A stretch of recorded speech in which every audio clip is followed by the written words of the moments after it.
고대 그리스의 견유학파 철학자였던 디오게네스가 하루는 신전을 이렇게 걸어가다가 아이를 임신한 한 부부가 열심히 기도하고 있는 모습을 봤습니다. 얼마나 열심히 기도하고 있는지, 도대체 뭘 기도하고 있는지 궁금해서 가까이 다가가서 기도 소리를 들어보게 됐습니다. 그 부부가 임신한 몸으로 기도하기를, 아들 주세요, 아들을 주세요. 이걸 그렇게 열심히 기도하고 있는 거예요. 임신을 했는데, 임신을 했으면 아들이든 딸이든 2분의 1 확률로 나올 건데, 그 중에서도 아들. 이 기도를 가만히 듣다가 디오게네스가 아들을 달라고 빌면서 정작 그 아이가 어떤 성품과 지혜를 가지게 될지, 또 부모로서 어떻게 기르겠다라는 그런 것은 기도하지 않는가라는 질문을 툭 던지고 그 자리를 떠났다고 합니다. 아들, 딸이라는 성별이 중요한 겁니까? 아니면 어떤 아이로 자라기를 바라는 그것을 기도하는 것이 더 중요합니다. 오늘 시편 72편 1절, 그보다 조금 위에 보면 아주 작은 글씨로 이런 부제가 적혀 있습니다. 솔로몬의 시. 어떤 성경에는 안 적혀 있어요. 부제를 안 적는 성경들도 간혹 있습니다. 이 시편을 지은 이가 솔로몬이다 라고 부제를 달고 있습니다. 그런데 아까 우리가 읽었던 20절 말씀에 보면 이렇게 기록되어 있습니다. 이새의 아들 다윗의 기도가 끝나니라. 누가 이 시편을 지었는가? 신학자들 사이에서 논쟁이 되었습니다. 부제로는 분명히 솔로몬이 지었다라고 했는데 20절 마지막 말씀에는 다윗이 지은 시다라고 선언하고 있기 때문에 그렇습니다. 고대 신학자들이 참 많이 고민했습니다. 왜 이렇게 되었을까? 도대체 누가 이 시편의 주인인가? 이게 굉장히 중요합니다. 다윗의 시가 한편 늘어나느냐 줄어드느냐의 문제였거든요. 그러다 오랜 논쟁 끝에 신학자들이 이렇게 결론을 냈습니다. 다윗이 이제 막 왕이 된 솔로몬, 죽기 직전에 그 솔로몬 아들을 불러놓고 그 머리에 손을 올려놓고 한 기도. 오랜 시간이 지나서 솔로몬이 아버지를 그리워하다가 아버지가 자신의 머리에 손 올려 기도했던 그 기도를 정리해서 시로 만든 시. 적은 사람은 분명 솔로몬인데 그 기도를 읊은 사람은 다윗이었습니다 라고 신학자들은 정리했습니다. 다큐멘터리를 보다 보면 이런 장면이 간혹 나옵니다. 광부들이 흙 한 자루를 들고 나와서 흐르는 강물 위에서 사금을 캐는 장면들이 간혹 나옵니다. 큰 한 자루 흙만 가지고 와서 그러는 것이 아니라 때로는 수많은 흙을 컨베이어 벨트에 실어 내려서 그걸 큰 뚜껑 같은 곳에 놓고 살살살 물을 흘려보냅니다. 그러면 제일 가벼운 것들부터 쓸려 나가기 시작합니다. 흙이 쓸려 나갑니다. 그리고 나면 자갈들과 모래가 남습니다. 자갈들은 집어내버리고 모래들도 조금 더 깊이 담궈서 흘려내고 나면 마지막에 무거운 것들만 남는데 그 중에 반짝이는가? 그게 뭐예요? 사금. 오늘 시편을 다윗의 그런 금과 같은 기도, 특별히 아버지의 기도 중에 금과 같은 기도다라고 남겨놓고 있습니다. 오늘 이 시간 그 아버지의 금과 같이 빛나는 기도가 그 간절한 기도를 통해 우리는 무엇을 어떻게 기도할지 살펴보는 은혜의 시간 되기를 간절히 원합니다. 오늘 다윗이 드린 기도, 그것을 첫 번째 이렇게 정리합니다. 남음이 있는 기도다. 이렇게 정리합니다. 1절 말씀에 하나님이여 주의 판단력을 왕에게 주시고 주의 공의를 왕의 아들에게 주소서. 제가 오늘 본문을 설교로 만들어야 되겠다라는 생각을 한 이유가 바로 이 1절 때문에 그렇습니다. 우리가 아는 성경 속 이야기로는 솔로몬이 지혜라고 통칭되는 이 능력을 얻기 전에 일어난 일을 뭐라고 기록하느냐? 1000번째 사건이었다라고 기록합니다. 열왕기서에 보면 솔로몬이 기드온 산당에 가서 1000번제를 드립니다. 1000일이 걸려서 매일 한 마리씩 드렸는지 아니면 화끈하게 1000마리를 한꺼번에 드려버렸는지 성경은 자세히 기술하지 않습니다. 다만 1000번째 예물을 드리고 난 뒤에 열왕기상 3장 5절에 보니까 하나님이 이렇게 말씀하십니다. 내가 내게 무엇을 줄고? 하나님은 솔로몬을 솔로몬이라고 부르지 않고 여디디야, 나의 사랑하는 자여 라고 불렀으니까 여디디야여, 너는 무엇을 원하느냐? 내가 기꺼이 주겠다라고 선언하십니다. 하나님의 백지수표 응답을 받았습니다. 성경에 보니까 이런 응답이 존재하지 않습니다. 네가 원하는 대로 말만 하면 내가 줄게 라고 응답하는 것이 거의 존재하지 않습니다. 대부분 다 하나님 나에게 무엇을 허락해 주세요 라고 기도하면 그것에 대해서 응답하는 방식이었습니다. 그런데 하나님은 이번에 솔로몬에게 많은 백지수표를 내어놨습니다. 네가 거기에 쓰는 대로 내가 주겠다. 하나님의 응답 약속에 솔로몬이 이렇게 사인을 합니다. 종은 작은 아이라 누가 주의 이 많은 백성을 재판할 수 있사오리까? 듣는 마음을 종에게 주사 주의 백성을 재판하여 선악을 분별하게 하소서. 하나님이 주신 응답이라는 백지수표의 공의로운 판단력, 우리는 지혜라고 읽고 있지만 정확하게는 공의로운 판단력, 이걸 주세요라고 써놓습니다. 하나님 응답하십니다. 솔로몬, 네가 원하느냐? 나 그거 주겠다. 줄 뿐만 아니라 거기에 더해서 더 많은 것을 주겠다라고 선언하십니다. 우리가 아는 솔로몬의 지혜, 공의로운 판단력은 1000번째 사건 때문으로 알았는데 오늘 1절 말씀은 솔로몬의 1000번째 사건보다 더 먼저 드려진 그것을 구하는 기도가 있었다라고 기록하고 있습니다. 하나님, 주의 판단력을 왕에게 주시고 주의 공의를 왕의 아들에게 주소서. 두 가지 의문이 들었습니다.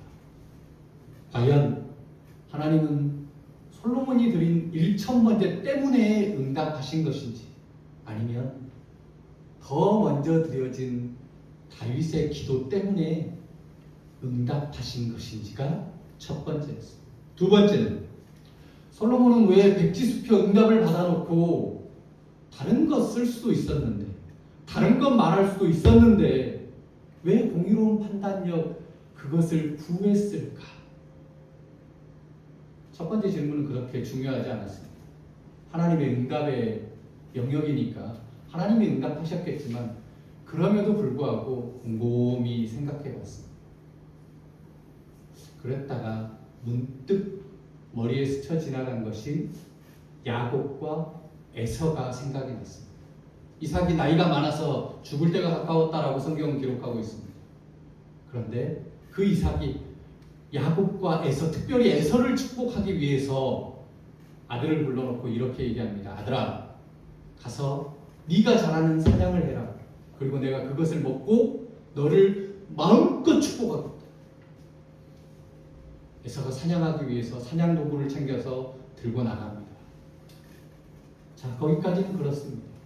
그런데 이삭의 아내 리브가가 이 얘기를 듣고 야곱을 불러서, 야들아, 아버지가 형에게 이렇게 하겠다라고 얘기했다. 너는 마치 에서인 양 꾸며서 축복을 받아내라 라고 선언합니다. 참 특이하지요. 야곱이란 이름이 사기꾼이에요. 사기꾼 야곱이야 하나님의 축복을 사모하는 것을 이해할 수 있습니다. 둘째였기 때문에, 차별받았기 때문에, 그리고 하나님의 축복에 대해서 굉장히 사모하는 마음이 있었기 때문에 이해합니다. 그런데 리브가, 어머니는 왜 그랬으며 하나님의 축복에 별 관심이 없던 에서는 왜 좋아라고 나갔고, 또 축복받지 못하니까 울고 불고 난리를 치면서 아버지가 축복할 권리가 이거밖에 없습니까? 나에게도 동일한 축복을 해주세요라고 울며 불며 매달립니다. 왜 그랬을까? 그 이야기 속에 있던 네 사람 모두가 동일하게 알고 있던 것 하나가 있습니다.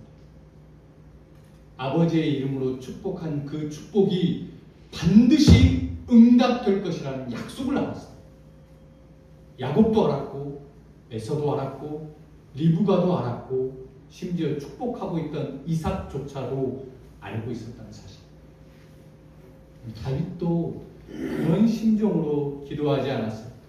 하나님은 다윗에게, 솔로몬에게 그렇게 응답하신 것이 아닐까라는 생각이 머리에서 지나갔습니다. 정작 중요한 질문은 이것입니다.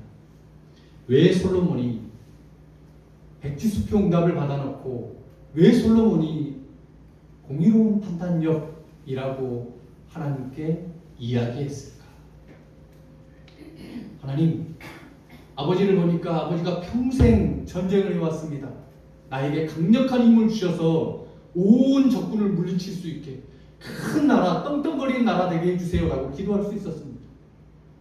만약 기도했다면 하나님이 응답하셨겠지. 하나님, 나에게 부자 되게 해주세요 라고 얘기했으면 하나님이 또 응답하셨겠지.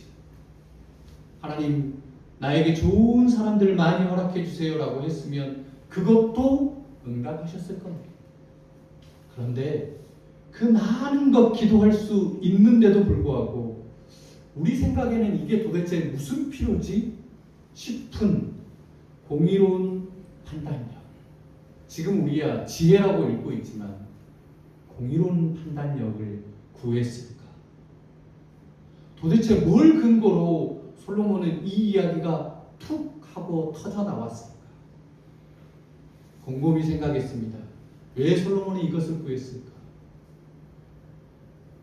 그러다가 생각난 것이 이 1절 기도입니다. 솔로몬에게 다윗의 이 기도 첫머리가 얼마나 깊이 각인되었을까? 그냥 머릿속에 남은 것이 아니라 각인입니다. 솔로몬은 이후로 잠언에 보면 지혜에 대해서 얼마나 강조하는지 모릅니다. 지혜가 최고다라고 해요. 솔로몬에게는 지혜에 대해 강박적인 각인이 있었습니다. 그게 누구로부터요? 아버지 다윗으로부터 이어받은 기도의 영향이었습니다. 아버지가 나를 위해 그렇게 기도했음이 솔로몬의 머리에 각인되었던 것입니다. 우리도 기도합니다. 그러나 그 기도가 솔로몬이 기도했던 것처럼 우리의 마음에, 우리의 머리에 각인되어 있는 기도가 있습니까? 생각할 때마다 기억되는 기도, 반드시 응답될 것을 믿고 반복하는 기도. 툭 건드리기만 해도 나는 이것을 구합니다 라는 기도의 얘기가 쏟아져 나오는 기도가 우리 입술에 있느냐 말이야. 내가 평생에 기도할 축복의 기도가 가슴에 담아둔 기도가 있습니까? 솔로몬에게는 이런 남는 기도가 있었습니다. 주의 판단력으로 살게 하소서. 주의 공의로 살게 하소서. 아버지가 나를 위해 기도했고 나 또한 그렇게 기도하기를 원합니다 라고 고백했던 기도가 솔로몬에게 있었습니다. 내 이익은 세상 강물에 휩쓸려 사라집니다. 하나님 나 못 주시고 못 주시고 못 주세요. 얼마나 갈까요? 몇 달이나 갈까요? 며칠이나 갈까요? 금세 사라져 버립니다. 금세 머릿속에서 지워져 버립니다. 어느 날 문득 돌아보면 아 그때 내가 그런 기도 드렸지 생각날 수는 있습니다. 그러나 내가 늘 기도하면 올리는 첫머리 나의 간구의 첫머리가 무엇입니까? 제가 사역을 중단하고 드리는 첫머리 기도가 늘 동일합니다.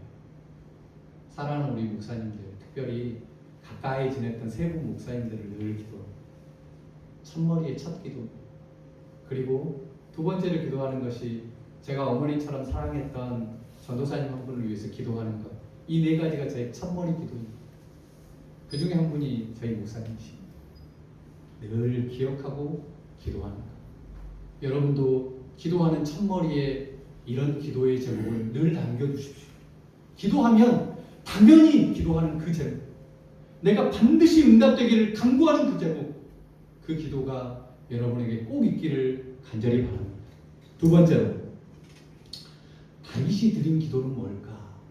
오늘 보니까 살리는 기도가 있더라 라고 성경은 기록하고 있습니다. 2절과 4절 말씀, 그가 주의 백성을 공의로 재판하며 주의 가난한 자를 정의로 재판하리니 그가 가난한 백성의 억울함을 풀어주며 궁핍한 자의 자손을 구원하며 압박하는 자를 꺾으리로다. 그런 왕이 누가 되기를 기도했습니까?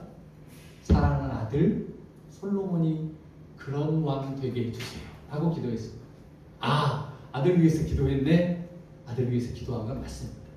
그런데 그런 아들 되게 해달라고 기도한 그 기도가 그 다음에 바로 이어집니다. 그 기도가 응답되면 누가 복을 받습니까? 솔로몬이 복을 받습니까?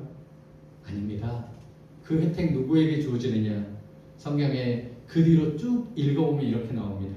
가난한 자, 억울하고 궁핍한 자, 압박받는 자, 두려워 떠는 자, 잘리워진 풀처럼 꺾여버린 사람, 생명을 빼앗길 위기에 처한 그 사람들에게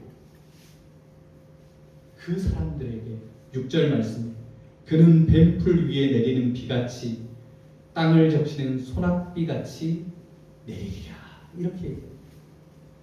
왕이 공의롭고 정의롭게 재판함으로 가난한 이들을 먹이고 억울함을 풀어주고 궁핍을 해결하고 압박을 풀어 자유케 하고 두려움을 이길 용기를 주는 것. 이것은 성경이 이렇게 정의합니다. 복음, 그것이 은혜라고 기록하고 있습니다. 다윗이 기도합니다. 솔로몬이 다스리는 나라는 은혜가 임하는 나라, 죽이는 것이 아니라 살리는 복음의 나라 되게 해주세요 라고 기도하고 있습니다. 이런 은혜가 우리 모든 성도들의 자리 위에 머물기를 간절히 원합니다. 성도의 선한 영향력이 어디에 있을까? 성도의 영향력이 도대체 뭘까? 생각해 보면 이것입니다. 성도가 머무는 그곳에 복음이 흘러넘치고 은혜가 쏟아져 내릴 때, 그때의 성도는 비로소 영향력이 있는 사람이 되는 것입니다. 이런 은혜가 우리 성도들의 머문 자리에 함께하기를 간절히 원합니다. 학교에 있습니까? 학생입니까? 학생의 자리에 그런 은혜가 있기를 간절히 원합니다. 직장에 있습니까? 직장의 자리가 그런 자리가 되기를 원합니다. 가정에 머물고 있습니까? 가정 또한 그런 자리 되기를 간절히 원합니다. 오직 기도하는 것. 다윗이 마지막 구한 것은 강력한 나라, 큰 힘을 가진 군사력을 가진 나라 되게 해주세요라고 그런 기도드리지 않습니다. 오직 기도하는 것은 은혜와 복음이 선포되는 나라를 기도했습니다. 우리의 기도도 이런 기도 되기를 간절히 원합니다. 누가복음 4장 18절 19절에 주님이 이렇게 말씀하십니다. 주의 성령이 내게 임하셨으니 이는 가난한 자에게 복음을 전하게 하시려고 내게 기름을 부으시고 나를 보내사 포로된 자에게 자유를, 눈먼 자에게 다시 보게 함을 전파하며 눌린 자를 자유케 하고 주의 은혜를 전파하게 하려 하십니다. 주님이 하신 역사의 일입니다. 또한 우리에게 위임하신 일이 바로 이것입니다. 목사에게만, 특별히 전도사들에게만 그렇게 위임한 것이 아니라 우리에게 임하신 거죠. 너희는 가서 은혜의 일을 행하라. 너희는 가서 복음의 일을 행하라. 이런 일을 잘 하시는 여러분 되기를 간절히 원합니다. 잘하기 위해서 매일 이 일을 기도하시는 우리 모든 성도들이 되시기를 간절히 원합니다.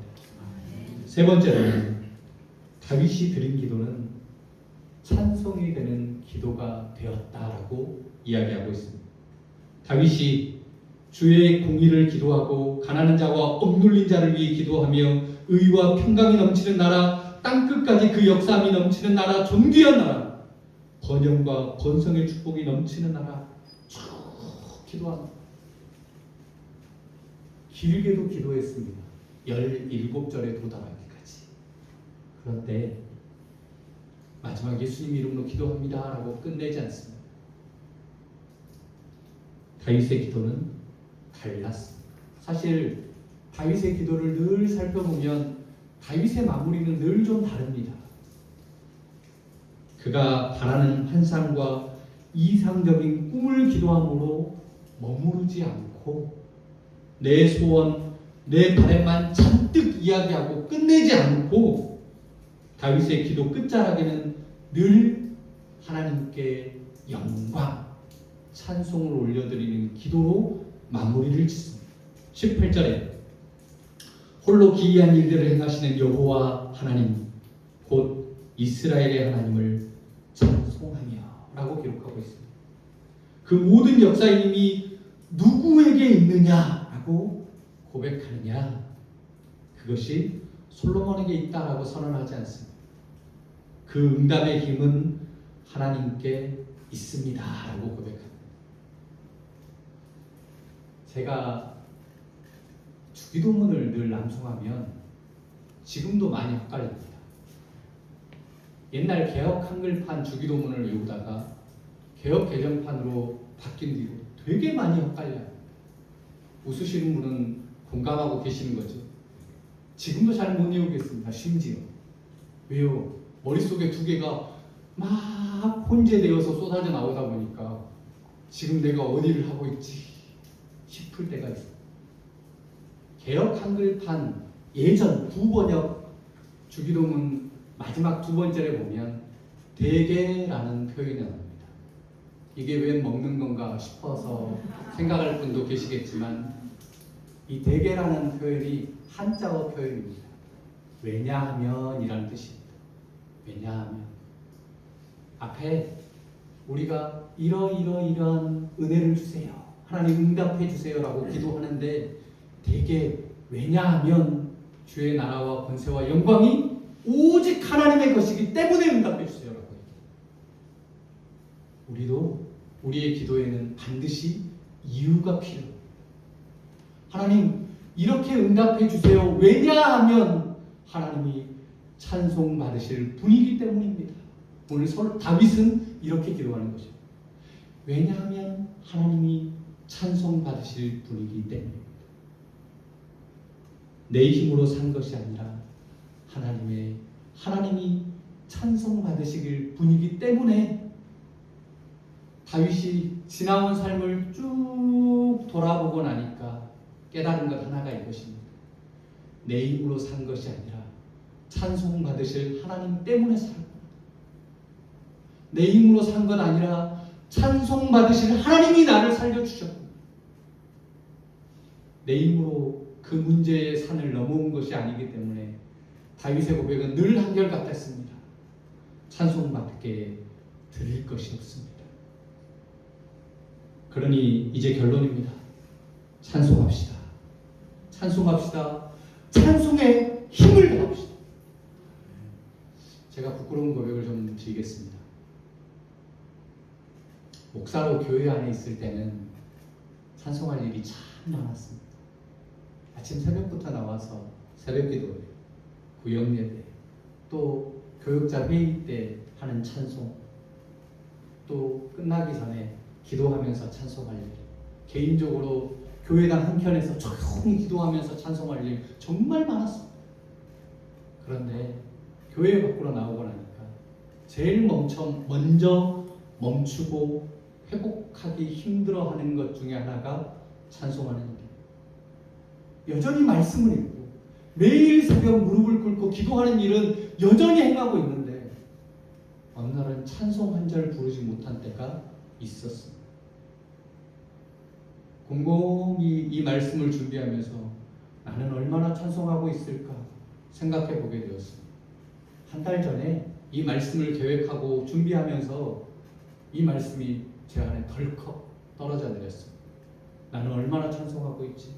나는 매일 찬송하고 있을까 싶었습니다. 이러면 안 되겠다. 이러면 안 되겠다.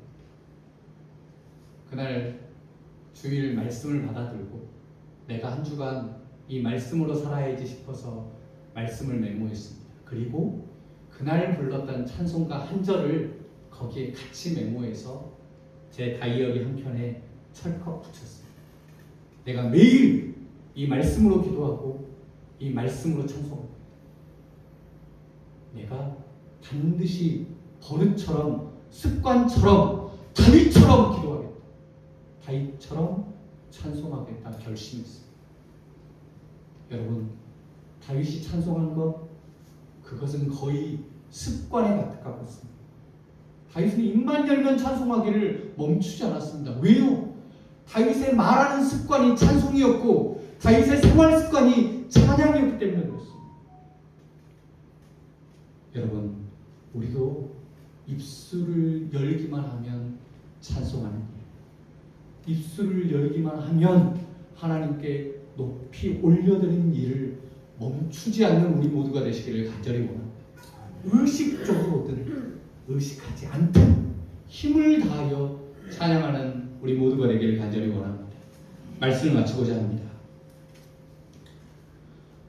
6.25의 영웅이었던 메가더 장군이 48살에 아들을 하나 얻었습니다. 그리고 그 아들을 위해서 이렇게 기도합니다. 오 주여, 내 아이가 이런 사람이 되게 하소서.